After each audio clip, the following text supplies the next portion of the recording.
Hello everyone, রানি স্ট্রিমল্যান্ডে তোমাদের welcome. আশা করছি তোমরা ভালো আছো। চ্যানেলে যারা নতুন আছো তারা কিন্তু চ্যানেলটাকে সাবস্ক্রাইব করে নিতে ভুলবে না। সেই সাথে পাশে থাকা যে বেল আইকনটা আছে সেটা প্রেস করে নেবে, যাতে করে আমার নেক্সট ভিডিও আসলে পরে তোমাদের কাছে তার নোটিফিকেশান সাথে সাথে পৌঁছে যায়।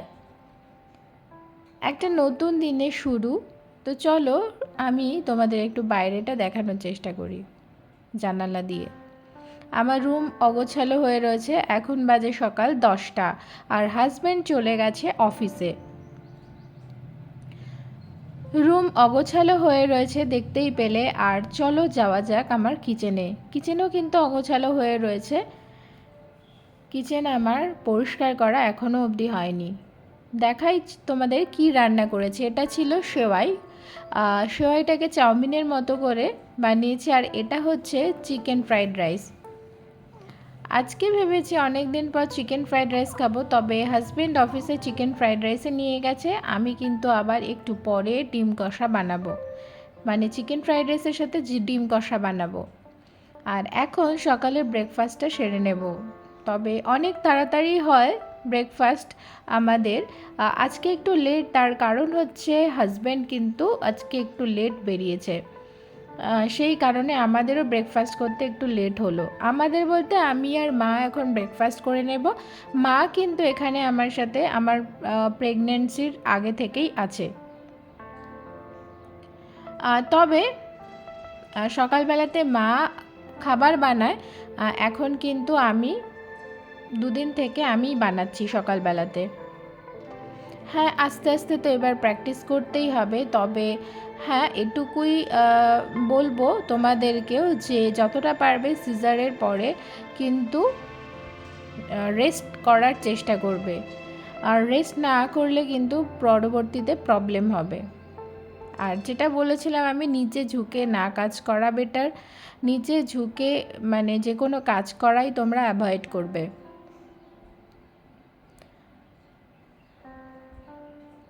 তবে আমি ভেবেছি এখন থেকে অল্প অল্প করে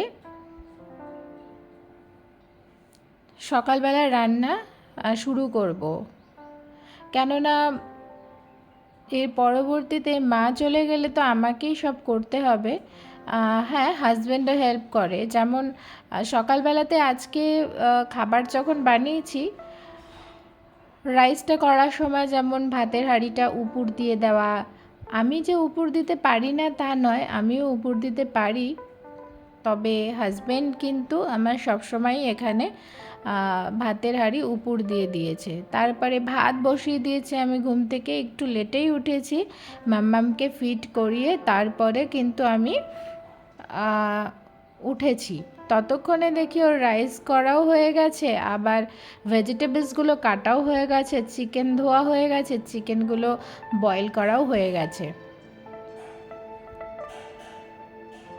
আমি এসে বাকি কাজটা করেছি। আর সেই সাথে কিন্তু সেওয়াইয়েরও মানে সমস্ত কিছু কেটে নিয়েছিল, মানে ভেজিটেবলসগুলো কেটে নিয়েছিল আমার হাজব্যান্ডই। আমি শুধু সেওয়াইটা বানিয়েছি। তবে এই সেওয়াইয়ের কথা বলি, বাইরে কিন্তু আমরা সাধারণত বাঙালিরা সিমুই পায়েসই খেয়ে থাকি, মিষ্টিভাবে খেয়ে থাকি। তবে বাইরে কিন্তু সেওয়াইকে ঝালভাবে খাওয়ার একটা রেওয়াজ আছে।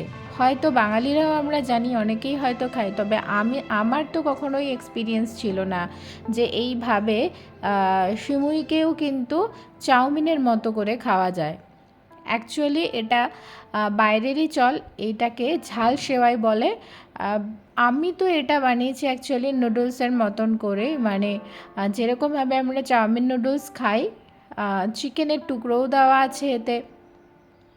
চাইলে তোমরা ডিম ভেঙেও দিতে পারো, ভেজিটেবলস দিতে পারো ইচ্ছে মতো। খেতে কিন্তু ভীষণ ভালো হয়। তো এখন আমি আমার ব্রেকফাস্টটা করে নিই। সকালবেলাতে কিন্তু আমি যেটা আজকে দেখাতে ভুলে গেছি, সকালবেলায় কিন্তু আমি মেথি জল খাই। শুধু মেথি না, এটা ভুল বললাম। মেথি, জিরে আর মৌরি, সেই সাথে গোটা জিরে, এই কটা কিন্তু সমান অনুপাতে নিয়ে আমি সেটাকে রাতের বেলাতে ভিজিয়ে রাখি। ভিজিয়ে রেখে সেই সকালবেলাতে জলটা স্ট্রেন করে সেটাকে ফুটিয়ে সামান্য একটু ঠান্ডা করে, মানে যখন ওটা ঈষদুষ্ণ অবস্থায় আসে টেম্পারেচার, তখন সেটা খাই। এটা খাওয়ার উপকারিতা আছে প্রচুর, যেমন তোমার ডাইজেস্টিভ সিস্টেম ইমপ্রুভ করবে, সেই সাথে যারা আমরা ওয়েট লস করতে চাইছি ওয়েট লসও হবে। আমি এখন একদমই ওয়েট লস করতে চাইছি না, আমি এখন প্রচুর পরিমাণে খেতে চাই। তার কারণ সিজারের পরে আমাদের এই দিকটা অন্তত দূরে রাখা উচিত। কিসের কথা বললাম বুঝতেই পারছো, ওয়েট লসের ভাবনাটা এখন দূরে রাখা উচিত। তার কারণ হচ্ছে এখন প্রচুর পরিমাণ খাওয়া উচিত, বডিকে প্রচুর পরিমাণে নিউট্রিশন দেওয়া উচিত। যেহেতু তোমার বাচ্চা ব্রেস্টফিড করছে, দুধ তো মানে দুধের মধ্যে দিয়ে ওরও পুষ্টিটার দরকার, আর ওর শরীরেও যেহেতু দুধ চলে যাচ্ছে, তোমার শরীরেও এক্সট্রাভাবে নিউট্রিশন দেওয়া দরকার, যাতে করে বেবি এবং তোমার নিজের ক্ষেত্রেই সেটা জরুরি হবে। তাই খাওয়াটা ভীষণ ইম্পর্টেন্ট, এবং পেট ভরে খাওয়া, মানে গাদা গাদা ভাত খাওয়া এমনটা বলছি না আমি, হেলদি ডায়েটে থাকা, মানে প্রচুর ফ্রুটস, প্রচুর ভেজিটেবলস, প্রচুর প্রোটিন খাবার, হ্যাঁ ফাইবার জাতীয় খাবার খাওয়া উচিত, যাতে করে কনস্টিপেশনের প্রবলেম অন্তত না আসে। আমি কিন্তু কনস্টিপেশনের প্রবলেমের জন্য after delivery, through out pregnancy সবই কিন্তু আমি ভুগেছি। তো কনস্টিপেশনের এক্সপিরিয়েন্সটা আছে আমার কাছে খুব ভালোভাবে। তো তার জন্য একমাত্রই সলিউশন, যারা প্রেগনেন্ট আছো আর যারা অলরেডি যাদের ডেলিভারি হয়ে গেছে এই সমস্যায় ভুগছো, তাদের জন্য অবশ্যই বলবো প্রচুর পরিমাণে মানে বডিকে হাইড্রেটেড রাখা দরকার, মানে প্রচুর পরিমাণে জল, 3 থেকে 4 লিটার অন্তত জল। আর যেহেতু তোমাদের বাচ্চা এখন ব্রেস্ট ফিড করবে আফটার ডেলিভারি, সেই কারণে কিন্তু যেহেতু দুধের মধ্য দিয়ে জলটাও চলে যাচ্ছে ওর শরীরে, সেই কারণে আমাদের শরীরেও কিন্তু এক্সট্রা আরও জল খাওয়া উচিত, যাতে আমাদের শরীর ডিহাইড্রেট না হয়ে যায়, এবং সেই সাথে কিন্তু বডিকে নিউট্রিশনও দেওয়া উচিত। আর এই সময় প্রচুর খিদে পায়। আমি জানি না প্রেগনেন্সির সময় আমার এত খিদে হয়তো পায়নি, যেটা এসেছিলো সেটা কোনো খাবার দেখে লোভ হওয়া, এবং লোভ তো হতোই, বাট খেতে পারতাম না সেভাবে। আর এখন হয়েছে কি, এখন হচ্ছে প্রচুর লোভ তো আছেই, প্লাস আমার খেতেও ইচ্ছা করছে প্রচুর, আর খিদে আমার মিটছে না, মানে প্রচুর খাবার খাচ্ছি, কোথাও মনে হচ্ছে না যে পেট ফুলে গেছে বা প্রচুর পেট ভরে গেছে, প্রচুর খেয়ে ফেলেছি, এরকম একদমই মনে হচ্ছে না। আমার তো মনে হচ্ছে আমি পেলে গোটা বাড়ি শুদ্ধই খেয়ে নেব, এরকম অবস্থা। যাই হোক, একটু মজা করলাম। তো জানি না আমার মতো সিচুয়েশনের মধ্য দিয়ে কেউ যাচ্ছ কি না, যদি গিয়ে থাকো তাহলে অবশ্যই নিচে কমেন্ট বক্সে কমেন্ট করো। হ্যাঁ, মা বলেছিল যে আমরা যেমন নর্মালি ডেলিভারি হয়েছিলাম, আমি আর দাদা, আমার দাদা আছে, তো মা বলেছিল আফটার ডেলিভারি মায়ের কিন্তু প্রচুর খিদে পেত। হ্যাঁ, মানে গোটা 4-5 মাস অবধি এই ব্যাপারটা থেকে যায়। তো যাদের সি সেকশনে ডেলিভারি হয়েছে তাদের ক্ষেত্রেও সেম, মানে ডেলিভারি হয়েছেই মানেই বডির প্রচুর খাবারের প্রয়োজন, শরীর থেকে গোটা সমস্ত কিছুই তোমার বেবির মধ্যে চলে যাবে, নিউট্রিশন সমস্ত কিছুই। তো আমাদের শরীরে সেই ঘাটতিটা পূরণ করার জন্যই কিন্তু আমাদের এই খাবারের সঠিক মাত্রায় খাবার দরকার, নিউট্রিশন দেওয়া দরকার বডিতে।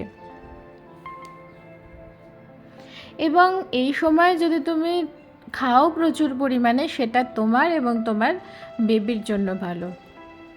আর আমি তো সত্যিই বলছি যে প্রচুরই খাচ্ছি, কিন্তু আমার খাওয়ার পরিমাণ এত বেড়ে গেছে, মানে আমাকে ডিম দিলে, ডিম সিদ্ধ মনে হয় আমি 4-5টা ইজিলি খেয়ে ফেলবো।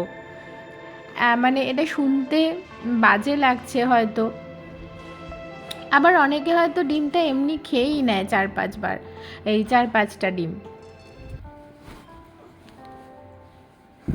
তো যাই হোক, সকালবেলায় আমার মেয়েকে একটু জানালা খুলে কিন্তু মানে যেহেতু হাওয়া বাতাস খেলে ঘরের ভেতরে, রোদও ঢোকে, সেইভাবেই আমি মেয়েকে রাখার চেষ্টা করি। আর তারপরে কিন্তু বেলা বাড়লে আমি দরজা জানালা বন্ধ করে দিই। সকালবেলাটা ওর বাবাই খুলে যায়, তার কারণটা এটাই যে ঘরের ভেতর যাতে হাওয়া বাতাস খেলে আর মেয়ে যাতে সেটা ভালোভাবে পায়। এবং সেই সাথে আমার বিছানার উপরেও কিন্তু রোদ আসে এবং কাচের জানালা আমার, যেহেতু কাচের জানালা ভেদ করেও কিন্তু আমার মানে জানালা দিয়ে রাখলেও কিন্তু ওই কাচ ভেদ করে কিন্তু রোদ আসে আমার বিছানার উপর। এবং আমার মাম্মামকে কিন্তু তখন সেখানে আমি রাখি। আর সেই সাথে কিন্তু সকালবেলায় ওর একটা ডাক্তার ম্যাসাজের জন্য তেল দিয়েছে, আর সেটাও কিন্তু আমি মাখিয়ে আমার মাকে বলি যে ওকে 10-15 মিনিট রোদে রাখো বাইরে। তবে সেটা সকালের রোদ, বেলার রোদ একদমই না। সকালের রোদটা মানে ভিটামিন ডি থাকে যেটাতে দরকার। এখন আমি মাম্মামকে ওই পাশের ঘরে রেখেছি, মা ট্যাকেল করছে এখন, আর আমি এই ঘরটা পরিষ্কার করে নেব। এই জানালা দরজা সমস্ত কিছু কিন্তু প্রচুর ধুলোবালি পড়ে যায়, যেহেতু এখানে ধুলোর মানে ওয়েদার থাকে, সারা বছরই ধুলো ওড়ে এখানে। আর এই পার্টিকুলার এই সিজনে কিন্তু প্রচুর ধুলো হয় আর কি। তো সেই কারণে প্রচুর প্রয়োজন পড়ে ঘরবাড়ি পরিষ্কার রাখার, এরকম ঝাড়ার আর কি। একটা কথা খুব বলতেই ইচ্ছে করছে, সেটা হচ্ছে আমি যেমন সমস্ত কাজই একা নিজে করার চেষ্টা করছি, মানে পার্টিকুলার বাচ্চার কাজের কথা বললাম। হয়তো অনেকেই হয়তো বাড়িতে হয়তো মানে বড়দের উপর ডিপেন্ড করে থাকে, যেহেতু ছোট্ট বাচ্চাদের আমাদের পক্ষে বোঝা সম্ভবই নয় একেবারে, বা যেহেতু আমরা একদমই এক্সপিরিয়েন্স আমাদের থাকে না। আর আমার ক্ষেত্রে যেহেতু প্রথম প্রেগনেন্সি, সেক্ষেত্রে আমারও মানে এক্সপিরিয়েন্স না থাকারই কথা, কিন্তু আমি রীতিমতো অনেক রিসার্চ করি ফোনের মধ্যে, সেই সাথে বিভিন্ন ভিডিও চ্যানেলও অনেকের দেখি, ইউটিউব ভিডিওতেও দেখি। তাছাড়াও বিভিন্ন ডক্টরদের গাইডেন্সও ফলো করি, এবং তাছাড়াও আমি অনেক রিসার্চ করি, গুগল স্টাডি করি। সেগুলো দেখে আমি অ্যাটলিস্ট নিজে ব্যাপারগুলো বুঝে করার চেষ্টা করি। অ্যাকচুয়ালি আমাদের আগে মায়েদের সময় মায়েরাও তাদের বড়দের, অভিভাবকদের মানে কথা অনুযায়ী হয়তো চলেছে, বা তাদের বাচ্চাকে কেয়ার করেছে সেইভাবে, বা আমরাও সেভাবে মানুষ হয়েছি। কিন্তু আমি মনে করি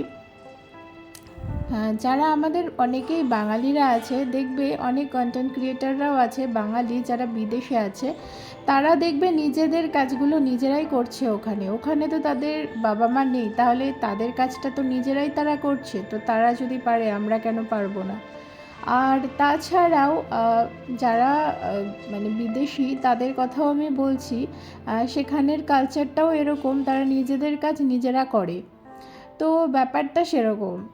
তো আমরাও নিজেদের কাজ নিজেরাও করতে পারি। হ্যাঁ, অবশ্যই অভিভাবকরা যেটা বলছে বা মায়েরা যেটা বলছে, শাশুড়ি মা যেটা বলছে, সেটা অবশ্যই শোনার আমি বলছি না, তবে সেটা যুক্তি দিয়ে মানে যুক্তি দিয়ে বুঝে সেটাকে মানা উচিত। বিকজ অনেক কিছুই আছে যেটা হয়তো আগেকার সময়ের সাথে আমাদের এখনকার সময়ে মিলবে না। কেননা আগে যেমন সর্ষের তেল বাচ্চাদেরকে মাখানো হতো, মেখে রোদে রাখা হতো, এখন ডক্টররা হয়তো সর্ষের তেলের কথা বলবেনই না। আর তাছাড়া আমার মাম্মাম যেহেতু বাইরে এখানে হয়েছেও, ও যেহেতু যোধপুরে হয়েছে, আমাকে এখানের যে ওয়েদার, এখানের যে লাইফস্টাইল, এখানের বাচ্চাদের যা ফুড হ্যাবিট, সেই মতো করেই ওকে গড়ে তুলতে হবে। ডক্টর যা বলবে, যেভাবে বলবে সেভাবেই। কেননা আমার মাম্মামের মানে কোনো কিছু হলে পরে ডক্টরের কাছে, যখন কোনো শারীরিক অসুবিধা হলে পরে ডক্টরের কাছে যখন আমরা নিয়ে যাই, তখন তো আর আমি ওয়েস্ট বেঙ্গলে নিয়ে গিয়ে দেখাতে পারবো না। আমি যেখানে থাকবো, আমার হাজব্যান্ডের যেহেতু ট্রান্সফারেবল জব, যে স্টেটে থাকবো সেই স্টেটের যেখানে ডক্টরের কাছে ওকে দেখাবো, সেই ডক্টরের পরামর্শ অনুযায়ী আমাকে চলতে হবে। এখন প্রেজেন্ট টাইমে যেহেতু আমরা এখানে রয়েছি, তো সেই কারণে আমাকে এখানে ডক্টর কি বলছেন সেটাকে ফলো করতে হবে। হবে। সেই সাথে হ্যাঁ, বড়দের কথা তো অবশ্যই শুনে চলার, বাট আমি নিজে সব সময় স্টাডি করে চলি এবং বিভিন্ন কন্টেন্ট ক্রিয়েটারদের ভিডিওও দেখি, সেই সাথে ডক্টরদের গাইডেন্সও নিই। সেইভাবে আমি নিজে আমার বাচ্চার কাজগুলোকে নিজে করার চেষ্টা করি বুঝে বুঝে। হ্যাঁ, মা তো কিছু ক্ষেত্রে বলে দেয়, সেটা তো আছেই। এই যেমন প্রথম দিন স্নান করানোর ব্যাপারটা, আমার মাম্মামকে যখন স্নান করিয়েছিলাম প্রথম দিন, তখন কিন্তু আমি ডক্টরের কাছ থেকে একবার পারমিশন নিয়ে নিয়েছিলাম যে ডক্টর, আমি আমার বাচ্চাকে কত দিনে স্নান করাতে পারবো। তো এখানকার ডক্টর বলেছিল যে 15 থেকে 20 দিন পর তুমি তোমার বাচ্চাকে স্নান করাতে পারবে। ন্যাচারালি আমাদের জেনারেলি কি হয়, আমাদের ওয়েস্ট বেঙ্গলে হয়তো ডক্টর 7 দিন বাদেই যখন ছুটি দিয়ে দেয়, তখন হয়তো মায়েরা বাচ্চাদের বাড়িতে এসেই ওই নাভিটা শুকিয়ে গেলে পরেই কিন্তু ঝরে গেলেই স্নান করানো আরম্ভ করে। আমি কিন্তু এখানে আমার মাম্মামের কিন্তু নাভিটা ঝরে গিয়েছিল অনেক দিন আগেই, 7 দিনেই ঝরে গিয়েছিল, কিন্তু তারপরে আমি ওকে স্নান করাইনি। ডক্টর যেভাবে আমাকে 15 থেকে 20 দিন বাদে স্নান করাতে বলেছিল, আমি ঠিক সেরকমভাবেই স্নান করিয়েছিলাম। এবং শুরুটা আমাকে বলেছিল যে লিউক ওয়ার্ম ওয়াটারে এবং গা স্পঞ্জ করে করাতে, সমস্ত ঘরের ফ্যান ট্যান কোনো কিছু যাতে অফ না থাকে, দরজা জানালা বন্ধ করে। ঠিক সেইভাবেই আমি মেনে চলার চেষ্টা করেছি এবং মাম্মামকে আমি স্নান করেছিলাম 21 দিনের মাথায়। এবং প্রথম দিনে কিন্তু ওকে আমি পুরো স্নান করাইনি, মাথায় জাস্ট লিউকওয়ার্ম ওয়াটার দিয়েছিলাম এবং সেই সাথে গা স্পঞ্জ করিয়ে দিয়েছিলাম। তো এই রকমই হয়তো অনেক কিছুই আমাদের ওখানের সাথে মিলবে না প্রায়। হ্যাঁ, কিছু ক্ষেত্রে হয়তো আমি দেখেছি এটা হবে, এর পরবর্তীতে আমাকে ফেস করতে হবে যে 6 মাস হয়ে গেলে পরে যে একটা সলিড দেওয়ার ব্যাপার থাকে। হ্যাঁ, আমি ওকে হয়তো 5th মান্থ থেকে চেষ্টা করব সলিডের সাথে ইন্ট্রোডিউস করানোর। অবশ্যই সেটা ডক্টরের পরামর্শ নিয়ে, অবশ্যই ডক্টরের পরামর্শ ছাড়া তো কিছু করতে পারবো না, সেটা অবশ্যই ডক্টরের পরামর্শ নিয়ে। তবে হ্যাঁ, হয়তো এখানের ফুড হ্যাবিটগুলো হয়তো আলাদা থাকবে বলে আমি এক্সপেক্ট করছি, কেননা এটা রাজস্থান। এখানের অনেক কিছুই ফুড হ্যাবিট আমাদের বড়দেরও যেরকম সেম নয়। এখানের খাবার পদ্ধতি এবং এখানে লোকেরা যা যা খাবার খায় সব কিছুই কিন্তু আমাদের ওয়েস্ট বেঙ্গলের সাথে হিউজ ডিফারেন্স আছে। এই যেমন ধরো না, আমরা কিন্তু শুকনো জিনিস দিয়ে খেতেই পারবো না।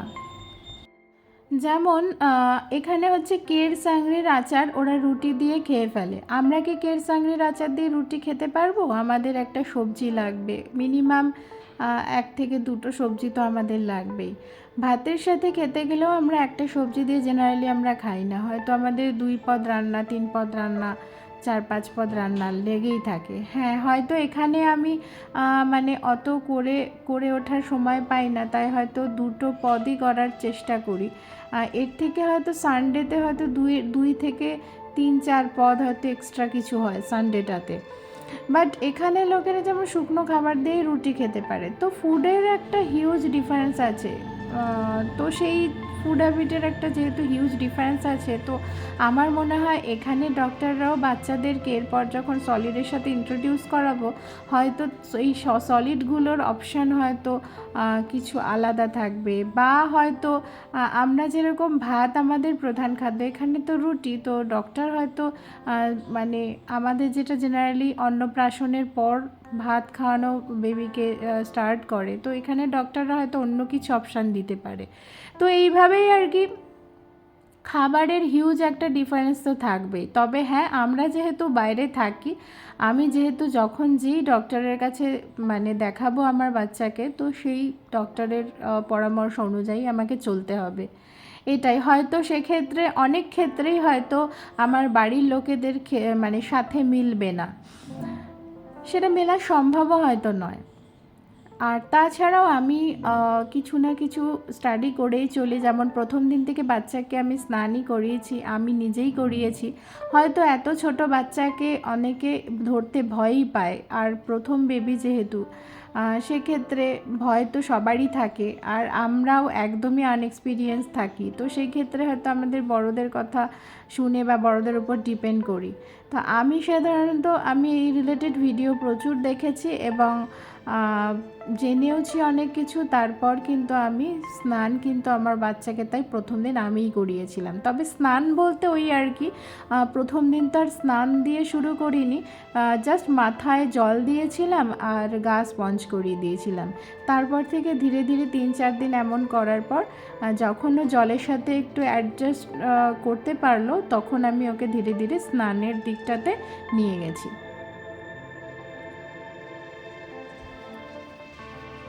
সকালবেলায় আমার মামামের সমস্ত এই কাঁথাগুলো মা বানিয়েছে। অ্যাকচুয়ালি প্রায় 8-10টা মতো কাঁথা বানিয়েছে, সবই দরকার হয়। এখন তো কাঁথার ব্যাপারটা উঠেই গেছে, তাও আর কি একটা দিদার চিহ্ন রয়ে গেল। এটা পরে কখনো যত্ন করে রেখে দিলে কখনো বড় হলে বলতে পারবো তোমার দিদা তোমায় বানিয়ে দিয়েছিল এগুলো। এখনকার মানুষরা তো এগুলো মনেই রাখে না। তো ঠিক আছে, এই ছোট ছোট জিনিসগুলো মেনে চলতে হয়। সব জিনিস যদি সবার মনের মধ্যে একটু ভালোবাসা, ভালো মানে সবার মনে কি বলবো, বুঝতেই পারছো। তো যাই হোক, এই জিনিসগুলোকে আমি ভাঁজ করে আস্তে আস্তে এখানে রেখে দিচ্ছি। সকালবেলায় আমার মানে বিছানাপত্র ঝেড়ে নিয়েছি, এখন পরিষ্কার করে নিয়েছি। আর এখন মাম্মামের জামা কাপড়, কাঁথা, এগুলো সব ক্লথগুলো, এগুলো টাওয়ালগুলো, এগুলো সব ভাঁজ করে এই ওয়ার্ড্রপে রেখে দেবো। এই ওয়ার্ড্রপটা ভীষণ কাজের। এক সাইডে মাম্মামের জামা কাপড় থাকে, আর এক সাইডে মাম্মামের বাবার জামা কাপড় থাকে। এখন ওকে একটুখানি ধরছে, আর আমি এই বাইরের সমস্ত চেয়ার, টেবিল, সোফা এগুলো পরিষ্কার করে নেব। এখানে প্রচুর ধুলো হয়, যেটা বলছিলাম, সিজনটাই এরকম, প্রচুর ধুলো হয়। তো ঘরবাড়ি প্রচুর পরিষ্কার রাখতেই লাগে।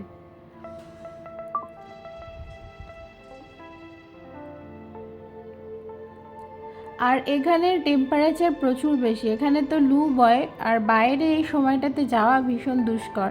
তাই দুপুরবেলাতে মানে এইখানে সকাল দুপুরে কোনো কাজ রাখা মানে উচিতই না। যদি কোনো কাজ থাকেও তাহলেও সেটা খুব সকালবেলাতে সেরে নেওয়া উচিত। যেমন সানডেতে আমাদের বাজার করা থাকে, সারা সপ্তাহের বাজার সানডেতে করা হয়, তাই সানডের সকালটাতে বাজারে যায় হাজব্যান্ড।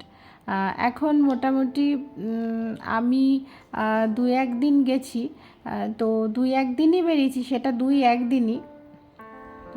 তবে খুব সকালবেলা বেরোলে পরে সেটা একদমই ভালো। নাহলে ওই ধরে নাও 9টার পরেই মানেই প্রচুর রোদ উঠে গেল আর প্রচুর গরম, আর 10টা 11টা 12টার সময় তো নাজেহাল অবস্থা। এই রোদের তেজ কিন্তু সন্ধে অবধিও থাকবে। আর তাই সকালবেলাতেই বাজার সেরে নেওয়ার চেষ্টা করি। আর সন্ধেবেলার পর যে মন করে একটুখানি বেরোনোর, কেননা বাড়িতে তো সারা সপ্তাহই ঘরের মধ্যে থাকতে হয়। হাজব্যান্ড হয়তো বাইরেটাতে একটু বেরোনোর কথা হয়তো বলে, যে কফি টফি কিছু একটা খেয়ে আসার জন্য, বা ধোসা টোসা কিছু একটা বেরিয়ে খেয়ে আসার জন্য, কিন্তু সেটা আর হয়ে ওঠে না। তবে হ্যাঁ, এই সানডেতে আমি ট্রাই করব যে বেরোনোর আর কি। তবে এই সময়টাতে আমি জানি আর কি, যেহেতু এখানে আমারও 4 বছর হয়ে গেছে আছি, মানে বিয়ের পরপরই এখানে হাজব্যান্ডের পোস্টিং ছিল, তো এখানেই চলে আসা। আর তাই আমি জানি আর কি, যে এখানে সন্ধ্যের পরে বেরোনো খুব চাপের, কেননা সন্ধ্যের পরেও যদি তুমি বেরোও তাহলে মারাত্মক কি বলবো, তোমার মারাত্মক গরম ফেস করতে হয়, প্রচুর গরম ফেস করতে হয়। সেই গরমটা জাস্ট মানা যায় না, কেননা সেই লুটা যদি নাকে মুখে লেগে যায়, মাস্ক পরে বেরোনোর দরকার হয়, সেই লুটা যদি নাকে মুখে লেগে যায় তাহলে কিন্তু খুব মুশকিল হয়ে যায়। আমার এবার এই সমস্ত ঝাড়াঝাড়ির কাজ শেষ হয়ে গেলে পরে আমি স্নানে যাব। হ্যাঁ, তার আগে মাম্মামকে ফিড করাবো, মাম্মামকে স্নান করানোর আছে। ওর স্নানের টাইম 12টা। তারপর আমি নিজে স্নান করি, নিজে স্নান করে তারপর লাঞ্চ করব।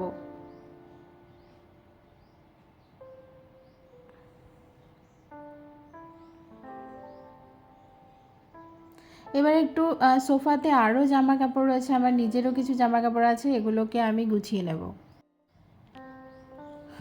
সব কিছু প্রতিদিন বেশ গুছিয়ে রাখতে ভালোই লাগে। এখন হয়তো এই সময়টা খুব কম থাকে, তার মধ্য থেকেই হয়তো সব সিচুয়েশানগুলো এখন হচপচ হয়ে যায়। হয়তো কখনো কোনো দিন খুব তাড়াতাড়ি করে ফেলি কাজগুলো, কখনো খুব লেট হয়ে যায়। দুপুরবেলা লাঞ্চ ফাঞ্চ করা হয়েছে, এখন মেয়েকে নিয়ে একটু শুয়ে আছি। এখন একটু রেস্ট করব, ব্যাস। যাই হোক, আজকে ভিডিওটা এই অবধি। চ্যানেলটাকে সাবস্ক্রাইব করে নিও, পাশে থাকা বেল আইকনটা প্রেস করে নিও, যাতে করে আমার নেক্সট ভিডিও আসলে তোমাদের কাছে তার নোটিফিকেশান তাড়াতাড়ি পৌঁছে যায়। আজকের মতো টাটা।